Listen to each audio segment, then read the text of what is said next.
Olá, seja bem-vindo ao Rio TV Debate, hoje ao vivo sobre a construção do novo autódromo na floresta do Camboatá, em Deodoro. Os nossos convidados são o engenheiro florestal Beto Mesquita, o vereador Felipe Michel e o secretário de governo Gutenberg Fonseca. O vereador Renato Cinco foi convidado para participar do debate, mas não pôde comparecer. Beto Mesquita, é possível esse equilíbrio naquele local? Bom, boa tarde. Primeiro eu queria agradecer e parabenizar vocês por estar proporcionando esse debate, agradecer o vereador, secretário, por essa oportunidade. Não há dicotomia entre desenvolvimento e preservação. Na verdade, a gente precisa encontrar caminhos onde você possa conciliar isso. O que a gente tem defendido, nós não somos contra que o Rio de Janeiro perca a oportunidade, não queremos que o Rio perca a oportunidade de ter um autódromo. Não entramos nem na discussão se isso é prioritário ou não para investimento na cidade do Rio de Janeiro. Essa não é a nossa discussão. A nossa discussão está clara com relação à floresta do Camboatá. Hoje, 27 de maio, hoje é Dia Nacional da Mata Atlântica. A floresta do Camboatá é um fragmento de quase 200 hectares, que é um dos últimos remanescentes de uma área, ainda que de floresta secundária, de uma área de um tipo de floresta que a cidade do Rio de Janeiro, embora internacionalmente conhecida pelas suas florestas, perdeu, que são as florestas de Baixada. O que ficou de floresta de Mata Atlântica no Rio de Janeiro hoje, na cidade do Rio, são as áreas de encostas e de montanhas. Esses exemplares de floresta de Baixada, a floresta do Camboatá é um dos últimos deles. Então a gente entende, até por conhecer um pouco do projeto que foi apresentado, do projeto executivo, com suas imagens, com suas plantas, com seus esquemas, que é sim incompatível construir um autódromo naquele local, na floresta do Camboatá. Mas é perfeitamente possível a cidade aproveitar essa oportunidade, inclusive com todos os elementos do projeto e todos os potenciais e possíveis e alegados benefícios sociais, econômicos para a cidade e para aquela mesma região, construindo a 1,5 km de distância dali, no campo do Jericinó, uma área que hoje só tem capim. Capim colonião, que inclusive é uma espécie exótica, invasora, sem dano ambiental. Então essa é a nossa lógica é a seguinte: a gente quer que se preserve a floresta do Camboatá e que o autódromo seja feito em outro lugar. Secretário, isso seria possível? Ou seja, existem possibilidades a serem cumpridas ou não? Boa tarde, Sérgio Costa. Boa tarde ao vereador Felipe Michel. Boa tarde ao Beto Mesquita. Boa tarde a todos os telespectadores da TV Câmara. Agora, quando a gente começa a estudar aquela região, a gente descobre que aquilo era uma fazenda de café. Alguns anos atrás era uma fazenda de café, Café Sapoapemba. Então a gente inclusive dá como exemplo, em áreas diferentes, de proporções diferentes, o Campo Olímpico de Golfe.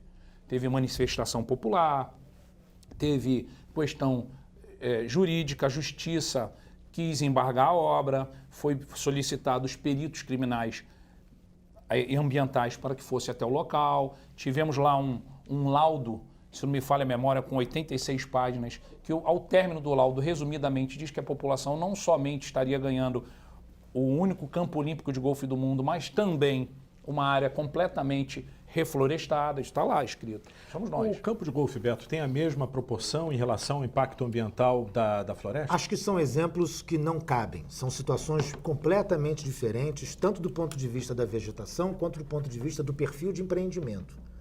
Uma coisa é você implantar um campo de golfe e o grande questionamento do campo de... Eram dois grandes questionamentos do campo de golfe na época da sua construção. O primeiro deles foi a redução de maneira ilegal de um parque natural municipal, de uma unidade de conservação, que foi um pedaço da unidade de conservação do Parque Natural Municipal do Marapendi, para ser anexado à área do campo de golfe.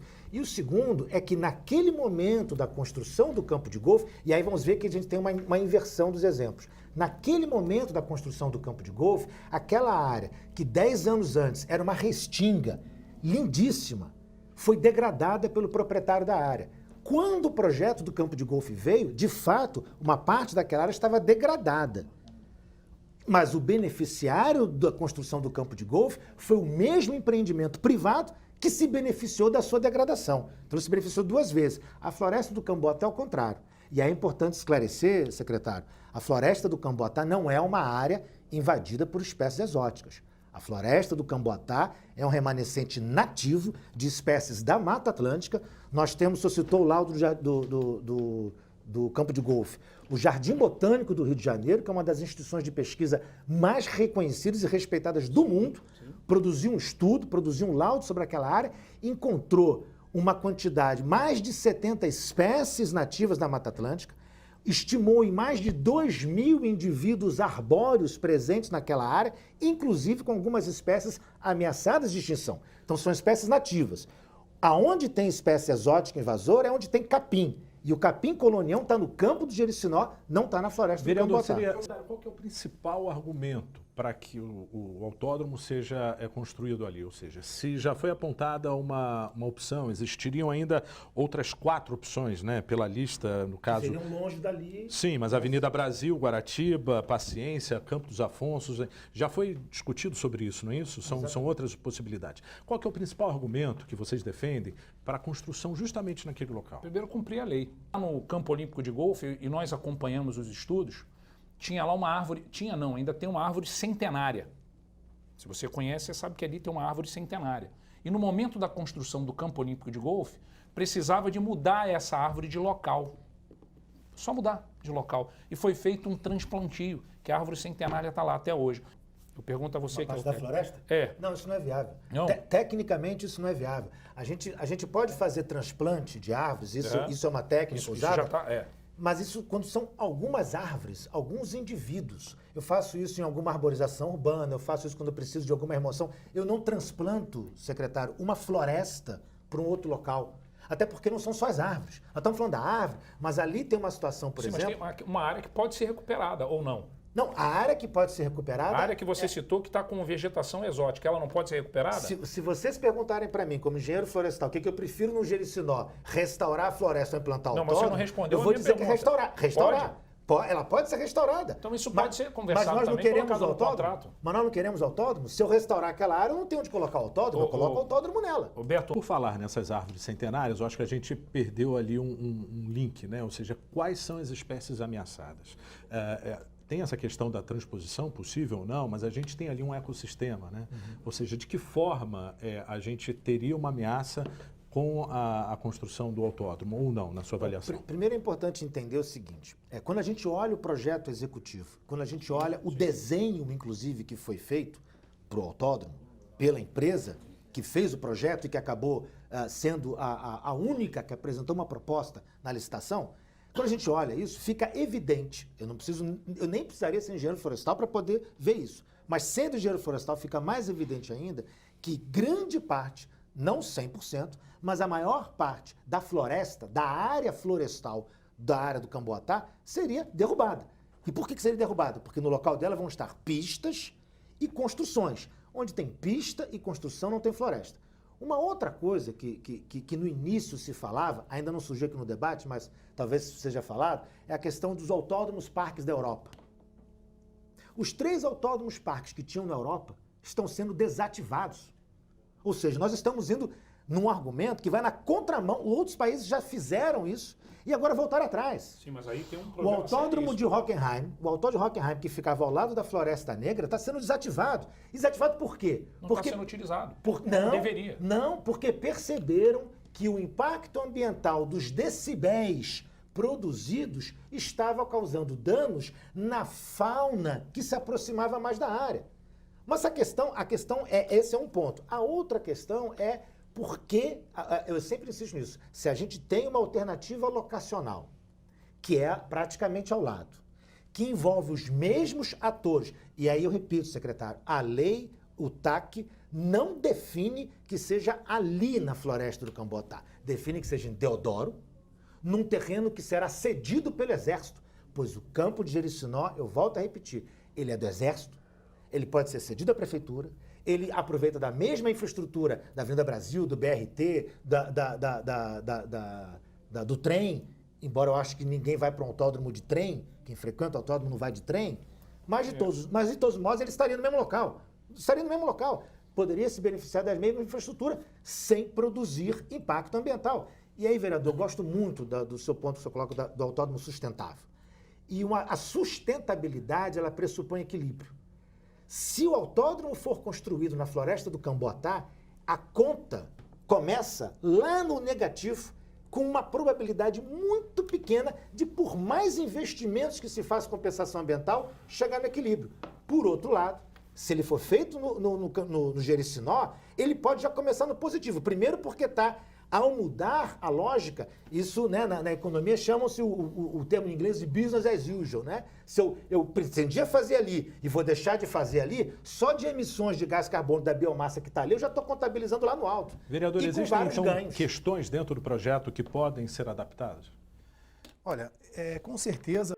Voltamos com o Rio TV Debate, hoje ao vivo, falando sobre o novo autódromo. No bloco anterior, o vereador falava dessa questão do autódromo sustentável, né, com sustentabilidade. Agora, é possível esses corredores, como ele mencionou?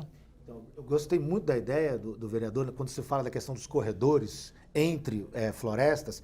Para você ter um corredor, você tem que ter pelo menos 2 áreas ou mais de 2 conectadas. E aí tem um ponto importante. A floresta do Camboatá hoje, ela não é fisicamente conectada a nenhum dos 3 maciços da cidade do Rio de Janeiro, Tijuca, Pedra Branca e o Jericinó-Mendanha, ela não é conectada fisicamente, mas o mesmo estudo do Jardim Botânico já demonstra que ela é uma área de pouso, uma área de transição, principalmente para avifauna, para pássaros. Seria excelente se eu tenho o autódromo ali no campo de Jericinó, que é ali próximo, que está do lado do Parque Estadual do Mendanha, com a floresta, e se as compensações ambientais do autódromo viabilizarem um corredor, aí ele pode se chamar de autódromo parque, ele pode ficar entre uma floresta nova, implementada, conectando a floresta do Camboatá à floresta do Jericinó-Mendanha. Então, acho que isso é poderoso, porque você leva para aquela região não só um empreendimento que vai gerar aí a expectativa de empregos e negócios, mas uma lógica de empreendimento diferente que, ao invés de derrubar a floresta, planta a floresta.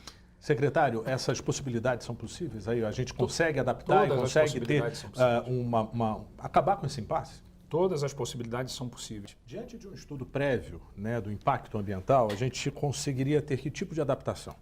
Então, a primeira coisa importante, o secretário tinha comentado antes da importância do cumprimento da lei. Então, nós temos 2 leis que são fundamentais e que precisam, e eu não tenho dúvida nenhuma, que o governo federal, o governo estadual, a prefeitura vão, obviamente, cumprir essa lei, essas leis. A primeira é a Lei da Mata Atlântica. A Lei da Mata Atlântica determina que áreas de Mata Atlântica, mesmo aquelas secundárias, têm que ser preservadas e não podem ser suprimidas, principalmente quando você tem alternativas, que o termo técnico se chama alternativas locacionais. Então, o segundo procedimento legal é o procedimento do licenciamento ambiental. No processo de licenciamento ambiental, a ação civil pública de 7 anos atrás dizia claramente o seguinte, tem uma decisão judicial dizendo isso. Então, a gente tem que cumprir a lei e cumprir as decisões judiciais. Diz o seguinte, nenhum avanço pode ser dado, e no nosso entendimento, o avanço com relação à parceria público-privada foi indevido, porque nenhum avanço pode ser dado sem o estudo de impacto ambiental e o relatório de impacto ambiental, o EIA-RIMA. E uma das coisas que os EIA-RIMAs obrigatoriamente têm que mostrar, além de mostrar o tamanho do impacto ambiental, é demonstrar alternativas locacionais. Porque, ao contrário do que muita gente pensa, o licenciamento ambiental não é para dizer não. O licenciamento ambiental só diz não em última instância. Ele diz sim e como e onde. E certamente nenhum licenciamento ambiental bem feito, feito dentro da norma técnica, vai dizer que a floresta do Camboatá, com sua floresta, com sua biodiversidade, com sua fauna, com sua flora, com espécies ameaçadas de extinção, pode ser suprimida para construir um autódromo, sobretudo porque tem uma alternativa locacional. E aí, nessa lógica de um autódromo sustentável, de um autódromo novo, um autódromo inovador, prever condicionantes para o autódromo do lado que permita ampliar a condição ambiental daquela área, isso seria um jogo sensacional, seria um golaço. Já não estamos falando seria o quê? Uma pole position, talvez? Eu acho que é por aí. Então, se a gente pensar em aproveitar essa oportunidade, eu acho que assim, nossa posição é muito clara. Não podemos deixar de aproveitar uma oportunidade como essa para fazer algo absolutamente inovador, protegendo a floresta do Camboatá, mantendo a floresta do Camboatá como está, melhorando ela ainda e melhorando o ambiente daquela região com o autódromo naquele mesmo território. Vamos então para o final desse debate. A gente então precisa concluir com as falas finais, por favor, vereador. Eu queria agradecer à TV Câmara, agradecer ao Beto Mesquita, perdão, agradecer ao Gutenberg, agradecer a você, Sérgio, e dizer o seguinte, que a gente precisa aproveitar assim essa oportunidade, valorizando o meio ambiente. A gente é uma oportunidade única para a nossa cidade. Deixo aqui esse desafio. O corredor verde, o corredor ecológico, isso precisa constar. Secretário, sua conclusão. Bem, Sérgio, agradecer mais uma vez a oportunidade, vereador Felipe Michel, ao Beto Mesquita, a oportunidade que a TV Câmara sempre dá nesse espaço democrático. Assim como o Beto, terão outros ambientalistas do mundo inteiro atuando ali naquela região. Beto Mesquita, sua conclusão. Só mais uma vez agradecer pela oportunidade, quer dizer, eu acho que é simbólico, né? Nós estamos hoje celebrando o Dia Nacional da Mata Atlântica, então está aqui com um vereador, com um representante do governo do estado, é importante estar falando sobre a Mata Atlântica, falando sobre a importância da Mata Atlântica e de exemplos que simbolizam a riqueza e a diversidade da Mata Atlântica, como a floresta do Camboatá. Eu repito, eu tenho certeza que governo federal, governo estadual, governo municipal, empreendedores vão encontrar um caminho, tanto de implementar o mesmo projeto, melhorado ainda mais nos seus aspectos de sustentabilidade e de inovação, ali ao lado, no campo do Jericinó, preservando e melhorando ainda mais a floresta do Camboatá. Então, mais uma vez, muito obrigado, foi um prazer e estamos à disposição. Eu vou aproveitar aqui e dizer o seguinte, eu como vereador e presidente da Comissão Especial do Autódromo, eu vou cobrar e fiscalizar mais a compensação ambiental do que você. Você vai ver, você vai falar, tô gostando. Bom, eu agradeço a presença de todos vocês e o Rio TV Debate fica por aqui. Até o próximo encontro.